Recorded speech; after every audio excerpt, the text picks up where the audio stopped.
जय श्री कृष्ण। गीता का 6वां अध्याय। श्री भगवान बोले, जो मनुष्य बिना किसी फल की इच्छा से अपना कर्तव्य समझकर कार्य करता है, वही सन्यासी है और वही योगी है। न तो केवल अग्नि को त्यागने वाला ही सन्यासी होता है और न ही कार्यों को त्यागने वाले को योगी कहते हैं। हे पांडुपुत्र, जिसे सन्यास कहते हैं उसे ही तुम योग अर्थात परब्रह्म से मिलन कराने वाला समझो, क्योंकि इंद्रिय सुख की इच्छा का त्याग किए बिना कभी भी कोई मनुष्य योग अर्थात परमात्मा को प्राप्त नहीं हो सकता। मन को वश में करने की इच्छा करने वाले मनुष्य को योग की प्राप्ति के लिए कर्म करना कारण होता है और योग को प्राप्त होते होते सभी सांसारिक इच्छाओं का अभाव हो जाना ही कारण होता है। जब मनुष्य सभी सांसारिक इच्छाओं का त्याग करके न तो शारीरिक सुख के लिए कार्य करता है और न ही फल की इच्छा से कार्य में प्रवृत्त होता है, उस समय वो मनुष्य योग में स्थित कहलाता है। मनुष्य को चाहिए कि वो अपने मन के द्वारा अपने जन्म मृत्यु रूपी बंधन से उद्धार करने का प्रयत्न करे और अपने को निम्न योनि में न गिरने दे, क्योंकि ये मन की जीवात्मा का मित्र है और यही जीवात्मा का शत्रु भी। जो मनुष्य मन को वश में कर लेता है, उसका वो मन ही परम मित्र बन जाता है। लेकिन जो मनुष्य मन को वश में नहीं कर पाता है, उसके लिए वो मन ही परम शत्रु के समान होता है। जिसने मन को वश में कर लिया है, उसको परम शांति स्वरूप परमात्मा पूर्ण रूप से प्राप्त हो जाते हैं। उस मनुष्य के लिए सर्दी गर्मी, सुख दुख और मान अपमान सब एक समान होते हैं। ऐसा मनुष्य स्थिर चित्त वाला और इंद्रियों को वश में करके परमात्मा के ज्ञान द्वारा परमात्मा को प्राप्त करके पूर्ण संतुष्ट रहता है। ऐसे परमात्मा को प्राप्त हुए मनुष्य के लिए मिट्टी, पत्थर और सोना सभी एक समान होते हैं। ऐसा मनुष्य स्वभाव से सभी का हित चाहने वाला, मित्रों और शत्रुओं में, तटस्थों और मध्यस्थों में, शुभ चिंतकों और ईर्ष्यालुओं में, पुण्यात्माओं और पापात्माओं में भी एक समान भाव रखने वाला होता है। ऐसा मनुष्य निरंतर मन सहित शरीर से किसी भी वस्तु के प्रति आकर्षित हुए बिना तथा किसी भी वस्तु का संग्रह किए बिना परमात्मा के ध्यान में एक ही भाव से स्थित रहने वाला होता है। योग के अभ्यास के लिए मनुष्य को एकांत स्थान में, पवित्र भूमि में न तो बहुत ऊंचा और न ही बहुत नीचा कुशा के आसन पर मुलायम वस्त्र या मृगछाला बिछाकर उस पर दृढ़ता पूर्वक बैठकर मन को एक बिंदु पर स्थित करके चित्त और इंद्रियों की क्रियाओं को वश में रखते हुए अंतःकरण की शुद्धि के लिए योग का अभ्यास करना चाहिए। योग के अभ्यास के लिए मनुष्य को अपने शरीर, गर्दन और सिर को अचल तथा स्थिर रखकर नासिका के आगे के सिरे पर दृष्टि स्थित करके इधर उधर अन्य दिशाओं को नहीं देखना चाहिए। बिना किसी भय से इंद्रिय विषयों से मुक्त ब्रह्मचर्य व्रत में स्थित मन को भली भांति शांत करके मुझे अपना लक्ष्य बनाकर और मेरे ही आश्रय होकर अपने मन को मुझ में स्थिर करके अपने हृदय में मेरा ही चिंतन करना चाहिए।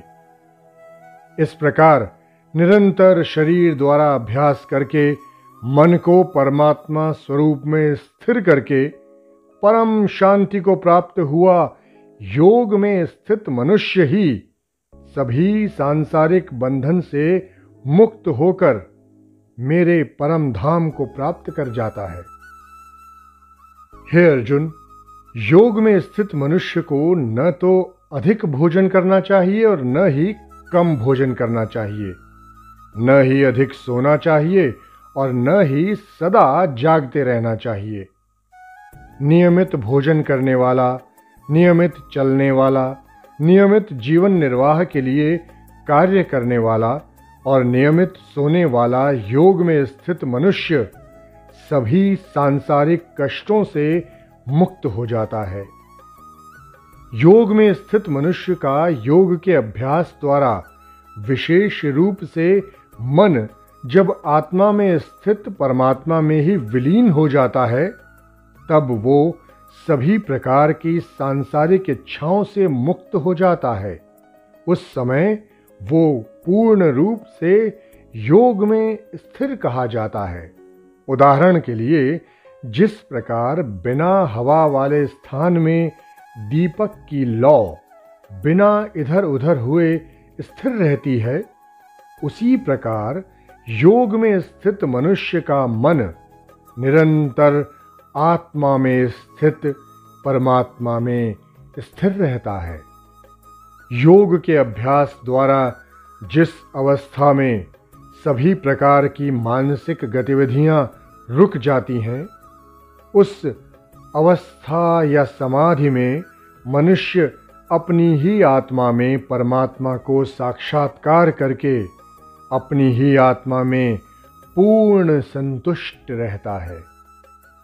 तब वो अपनी शुद्ध चेतना द्वारा प्राप्त करने योग्य परम आनंद को शरीर से अलग जानता है और उस अवस्था में परम तत्व परमात्मा में स्थित वो योगी कभी भी विचलित नहीं होता। परमात्मा को प्राप्त करके वो योग में स्थित मनुष्य परमानंद को प्राप्त होकर इससे अधिक अन्य कोई सुख नहीं मानता हुआ भारी से भारी दुख से भी चलायमान नहीं होता है।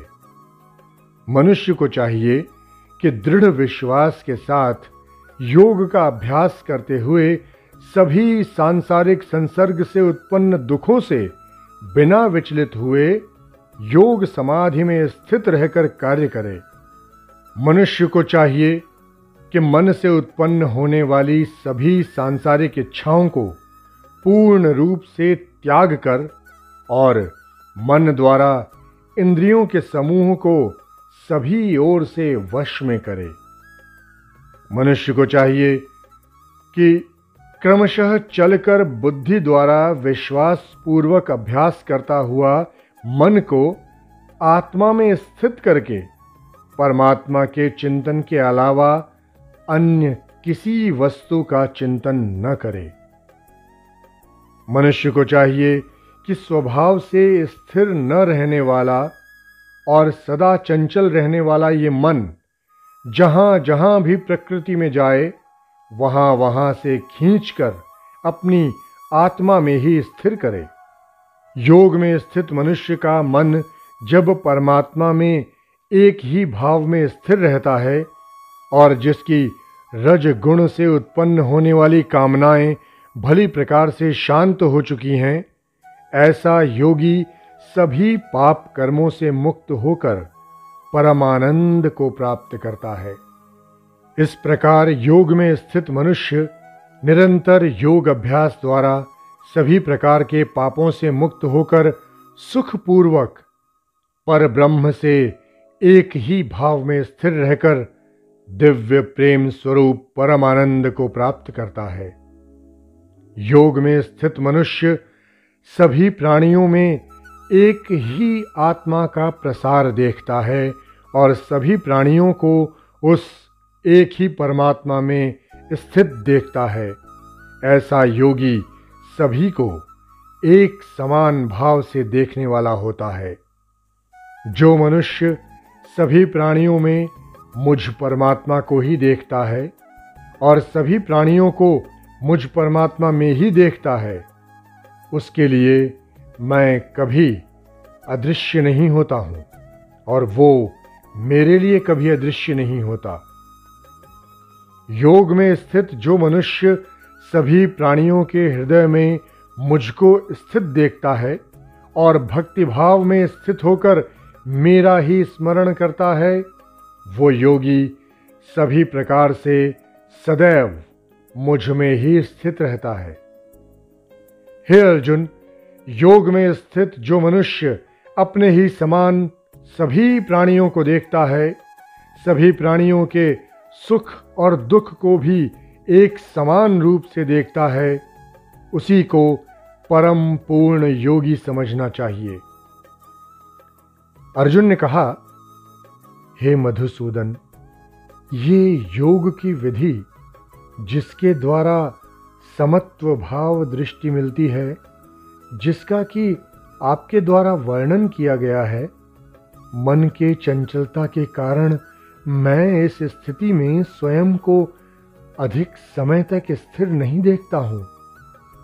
हे कृष्ण, क्योंकि ये मन निश्चय ही बड़ा चंचल है, अन्य को मत डालने वाला है और बड़ा ही हठी तथा बलवान है। मुझे इस मन को वश में करना वायु को वश में करने के समान अत्यंत कठिन लगता है। श्री भगवान बोले, हे महाबाहु कुंती पुत्र, इसमें कोई संशय नहीं कि चंचल मन को वश में करना अत्यंत कठिन है, किंतु इसे सभी सांसारिक कामनाओं को त्याग और निरंतर अभ्यास द्वारा ही वश में किया जा सकता है। जिस मनुष्य द्वारा मन को वश में नहीं किया गया है, ऐसे मनुष्य के लिए परमात्मा की प्राप्ति अर्थात योग असंभव है। लेकिन मन को वश में करने वाले प्रयत्नशील मनुष्य के लिए परमात्मा की प्राप्ति सहज होती है, ऐसा मेरा विचार है। अर्जुन ने कहा, हे कृष्ण, प्रारंभ में श्रद्धा पूर्वक योग में स्थिर रहने वाला किंतु बाद में योग से विचलित मन वाला असफल योगी परम सिद्धि को न प्राप्त करके किस लक्ष्य को प्राप्त करता है? हे महाबाहु कृष्ण, परमात्मा की प्राप्ति के मार्ग से विचलित हुआ जो कि न तो सांसारिक भोग को ही भोग पाया और न ही आपको प्राप्त कर सका, ऐसा मोह में ग्रसित मनुष्य क्या छिन्न भिन्न बादल की तरह दोनों ओर से नष्ट नहीं हो जाता? हे श्री कृष्ण, मैं आपसे प्रार्थना करता हूं कि मेरे इस संशय को संपूर्ण रूप से केवल आप ही दूर कर सकते हैं, क्योंकि आपके अतिरिक्त अन्य कोई इस संशय को दूर करने वाला मिलना संभव नहीं है। श्री भगवान बोले, हे प्रथापुत्र, उस असफल योगी का न तो इस जन्म में और न अगले जन्म में ही विनाश होता है, क्योंकि हे प्रिय मित्र, परम कल्याणकारी नियत कर्म करने वाला कभी भी दुर्गति को प्राप्त नहीं होता है। योग में असफल हुआ मनुष्य स्वर्ग आदि उत्तम लोकों को प्राप्त होकर उनमें अनेकों वर्षों तक जिन इच्छाओं के कारण योग भ्रष्ट हुआ था, उन इच्छाओं को भोग करके फिर संपन्न सदाचारी मनुष्यों के परिवार में जन्म लेता है, अथवा उत्तम लोकों में न जाकर स्थिर बुद्धि वाले विद्वान योगियों के परिवार में जन्म लेता है। किंतु इस संसार में इस प्रकार का जन्म निस्संदेह अत्यंत दुर्लभ है।